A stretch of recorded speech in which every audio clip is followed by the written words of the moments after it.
മുണ്ടക്കൈ ചൂരൽമല ടൗൺഷിപ്പിലെ ആദ്യ താമസക്കാരായിരിക്കുകയാണ്. ചൂരൽമല സ്കൂൾ റോഡിൽ താമസിച്ചിരുന്ന വിജയേട്ടനും കുടുംബവുമാണ് പാലുകാച്ചി താമസം തുടങ്ങിയിരിക്കുന്നത്. മുൻമന്ത്രി OR Kelu, CK Saseendran, K Rafeeq ഉൾപ്പെടെ ഒരുപാട് ആളുകളുടെ സാന്നിധ്യത്തിലായിരുന്നു ചടങ്ങുകൾ നടന്നത്. വിജയേട്ട ആദ്യത്തെ താമസക്കാരനാണ് ടൗൺഷിപ്പിൽ. അതെ, ആദ്യത്തെ താമസക്കാരനാണ്.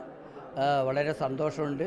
പിന്നെ ഇത്രയും ഭംഗിയായിട്ട് ഈ കാര്യങ്ങൾ ചെയ്യാൻ സഹായിച്ചത് നിങ്ങളെപ്പോലുള്ള മീഡിയാസാണ്. നിങ്ങൾക്കും നന്ദിയുണ്ട്.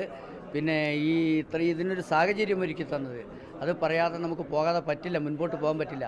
ഇതിനൊരു സാഹചര്യം ഒരുക്കി തന്നത് കേരളത്തിൻ്റെ മുൻ മുഖ്യമന്ത്രിയായിട്ടുള്ള പിണറായി വിജയനാണ്.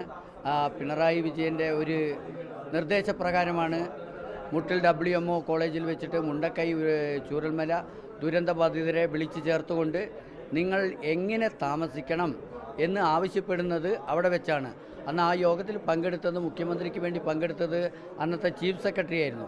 ചീഫ് സെക്രട്ടറി ആളുകളോട് ചോദിച്ചു, നിങ്ങൾ ഒറ്റൊറ്റയായി പോയി താമസിക്കണോ അല്ല ഒരുമിച്ച് താമസിക്കണോ എന്ന് ചോദിച്ചപ്പോൾ അവർ പറഞ്ഞത്, ഞങ്ങൾ സ്നേഹത്തോടും സൗഹൃദത്തോടും മതസൗഹാർദ്ദത്തോടും കൂടി ജീവിച്ച ഒരു സ്ഥലമാണ് ചൂരൽമല.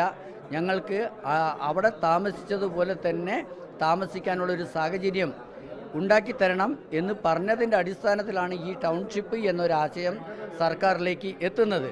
അതിൻ്റെ ഭാഗമായിട്ടാണ് സർക്കാർ പല സ്ഥലങ്ങൾ അന്വേഷിച്ചു പോവുകയും അവസാനം എൽസേൺ എസ്റ്റേറ്റ് എന്ന് പറഞ്ഞ കൽപ്പറ്റയുടെ ഹൃദയഭാഗത്ത് ഈ ഭൂമി കണ്ടെത്തുകയും അത് യാഥാർത്ഥ്യമായി. അതെ, അത് യാഥാർത്ഥ്യമായി. ഈ യാഥാർത്ഥ്യമാകുന്നതിന് മുമ്പ് തന്നെ ഇതിൽ പലതരം വിവാദങ്ങളുണ്ടായിരുന്നു, ഭൂമി സംബന്ധമായ വിവാദങ്ങൾ. ആ വിവാദങ്ങളെയൊക്കെ അന്ന് മുഖ്യമന്ത്രി പറഞ്ഞു, അന്നത്തെ റവന്യൂ ഉപമന്ത്രിയും പറഞ്ഞു, എന്തെല്ലാം തടസ്സങ്ങളുണ്ടായാലും ശരി ഈ പദ്ധതി പൂർത്തീകരിച്ചേ ഞങ്ങൾ പിൻവാങ്ങൂ എന്ന് പറഞ്ഞു. ആ ഒരു സന്ദർഭം കൂടി ഇപ്പോൾ യാഥാർത്ഥ്യമാവുകയാണ്.